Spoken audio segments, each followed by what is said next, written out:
warahmatullahi wabarakatuh. Perkenalkan, nama saya Alvita. Di sini saya akan memberikan insight dari Zoom yang tadi saya ikuti bersama dengan Coach Haryantano Kandanu, yang dimana tema yang tadi disampaikan oleh beliau adalah tentang creative thinking and problem solving. Tapi di sini saya akan memberikan insight terkait dengan problem solving sendiri. Nah, apa sih teman-teman problem solving itu? Nah, problem solving sendiri itu diartikan sebagai soft skill mengenai proses untuk memahami tantangan dalam bekerja untuk menemukan solusi yang efektif. Tujuan dari problem solving sendiri itu adalah menemukan solusi yang tepat dari sebuah masalah. Nah, kadang-kadang kita dapat masalah, kita itu bukan fokus ke solusi, malah kita kebanyakan fokus ke masalah, maka yang datang adalah masalah, bukan solusi. Nah, bagaimana nih cara untuk kita bisa mengatasi problem solving tersendiri? Di sini ada 4 langkah, yaitu yang pertama, kita bisa mendefinisikan masalah yang ada. Yang kedua, mencari solusi yang alternatif. Yang ketiga, evaluasi dan pilih solusi alternatif yang ada. Yang keempat, coba untuk kita terapkan dan tindak lanjuti solusi tersebut. Jadi teman-teman, di sini kita terlebih dahulu mendefinisikan apa sih masalah yang ada itu. Kita cerna dulu masalahnya itu apa, bagaimana, lalu kita berpikir untuk mencari solusi. Jangan kita fokus ke masalah saja, tapi kita juga harus memikirkan solusinya ini apa, sehingga kita tahu problem solving yang kita hadapi ini bagaimana. Nah, yang kedua, mencari solusi yang alternatif. Kadang sebagian orang, mungkin diri kita sendiri juga, ketika mencari solusi itu bukan solusi yang alternatif, malah solusi yang kelihatan yang penting ada deh gitu. Nah, yang ketiga itu evaluasi. Evaluasi ini penting sekali teman-teman untuk kita mengetahui seberapa besar masalah yang kita hadapi. Mana tahu masalah kecil bisa jadi besar, mana tahu masalah yang tadinya biasa-biasa aja jadi luar biasa karena kebutuhan kita. Tapi kalau kita amati, kita evaluasi, kita menemukan solusi yang alternatif, maka kita bisa mengatasi problem solving sendiri itu dengan tepat juga gitu. Nah, yang keempat itu coba untuk kita terapkan dan juga kita tindak lanjuti. Nah, teman-teman, tadi juga disampaikan oleh Coach Haryantano Kandani bahwasanya terkadang problem solving itu ternyata ada disampaikan juga terkait dengan thinking out of the box but execution in the box, yang artinya berpikir di luar tapi kita eksekusi di dalam. Nah, gimana sih itu teman-teman, kita berpikir di luar tapi kita juga mengeksekusinya di dalam? Contoh ibarat sebuah bagan ini, ada up atau naik ke atas, ada juga sideway ke samping, ada juga down atau turun. Kita contoh di bagian sepeda. Kalau kita mendengar kata sepeda, yang kita pikirkan apa? Pasti kita memikirkan sepeda adalah sebuah kendaraan beroda 2, bisa jalan, bisa untuk kemana-mana. Tapi kalau kita berpikirnya ini menggunakan thinking out of the box but execution in the box, ternyata sepeda ini memiliki banyak sekali kelebihan. Yang pertama, kalau kita berpikir ke atas, kita berpikir bahwasanya sepeda ini ternyata bisa jadi kita bisa buka bengkel, kita bisa buka toko, kita bisa buka otomotif, kita bisa buka yang lainnya, yang dimana ini untuk naik ke atas. Nah, kalau kita berpikir ke samping, ini lebih banyak lagi teman-teman. Sepeda bisa jadi motor beroda 2 yang bisa jalan, bisa digunakan kemana-mana. Bisa jadi juga kendaraan atau mobil. Karena kalau kita lihat dari kata kendaraannya sendiri, itu kita bisa mendefinisikan bahwasanya sepeda itu bukan hanya beroda 2, tapi juga bisa mobil, bisa jadi bentor, bisa jadi yang lainnya gitu.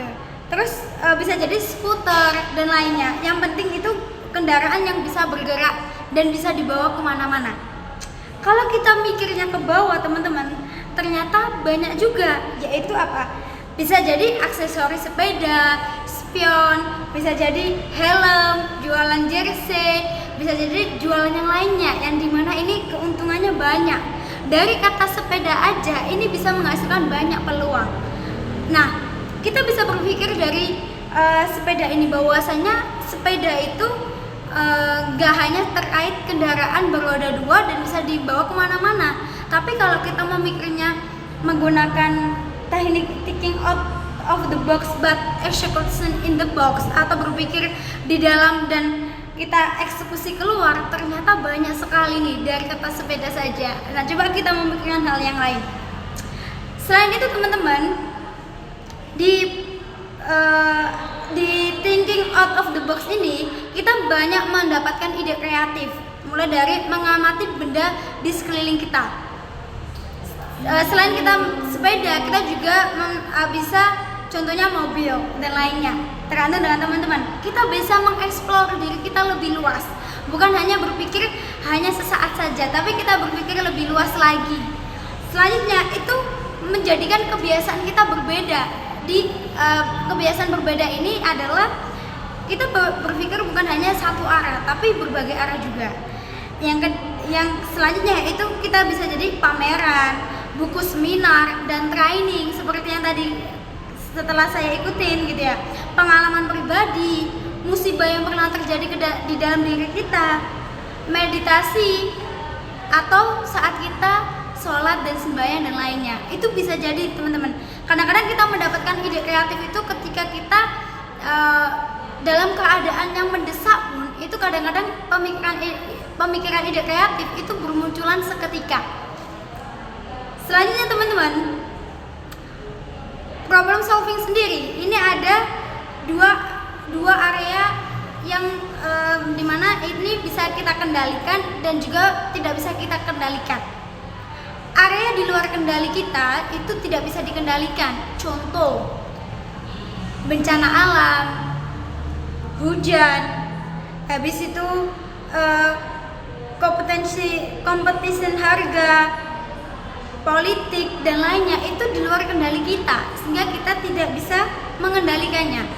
Nah, apa sih area yang di dalam kendali kita yang bisa kita kendalikan atau bisa kita kontrol? Contoh, respon, usaha, perkataan, sikap kita terhadap orang lain, itu semuanya bisa kita kendalikan. Tapi kalau sikap orang lain kepada kita itu tidak bisa kita kendalikan.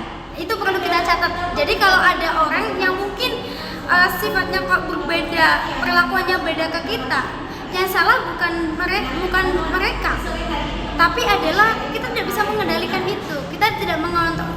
Kita tidak bisa mengontrol mereka untuk selalu berbuat baik kepada kita, tapi kita bisa mengontrol diri kita untuk selalu bagaimana caranya kita itu bisa berbuat baik kepada semua orang, sehingga orang itu akan berbuat baik juga kepada diri kita. Nah, teman-teman, selanjutnya di sini juga ada disampaikan terkait dengan step to solve a problem. Yang pertama ada identify the problem. Kita mengidentifikasi masalah tersebut. Lagi-lagi, apa sih masalahnya? Kadang-kadang masalah sepele jadi masalah besar karena kita tidak mengidentifikasi masalah tersebut.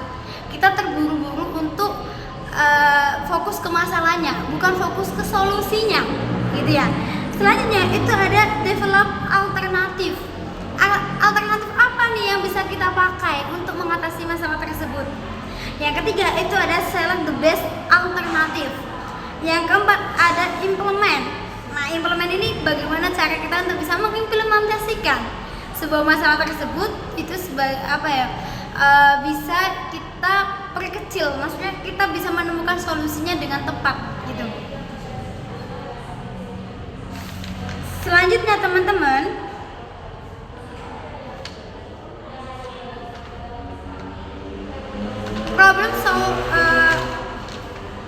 problem solving sendiri ini ada disampaikan terkait dengan faktor internal atau strength, itu dari kekuatan kita. weakness, kelemahan, opportunities, kesempatan, threat, ancaman. Nah, ini perlu kita garis bawahi. Kekuatan kita tuh ada di mana? Kita harus tahu. Kelemahan kita ada di mana? Kesempatan yang harus kita gunakan itu seperti apa? Dan ancaman apa yang harus kita hadapi juga gitu teman-teman. Nah, selanjutnya teman-teman, dari Zoom yang tadi disampaikan oleh Pak Haryanto Kandani, kesimpulannya adalah ada sebuah quotes yang disampaikan oleh beliau. Beliau menyampaikan quotesnya, ada psikologi berkata, when you focus on problems, you will have more problems. When you focus on possibility, you will have opportunities. Yang artinya, ketika kamu fokus pada masalah, kamu akan memiliki lebih banyak masalah. Namun ketika kamu fokus pada solusi, maka akan banyak peluang yang akan datang kepada kamu. Sekian teman-teman video insight dari saya. Wassalamualaikum warahmatullahi wabarakatuh.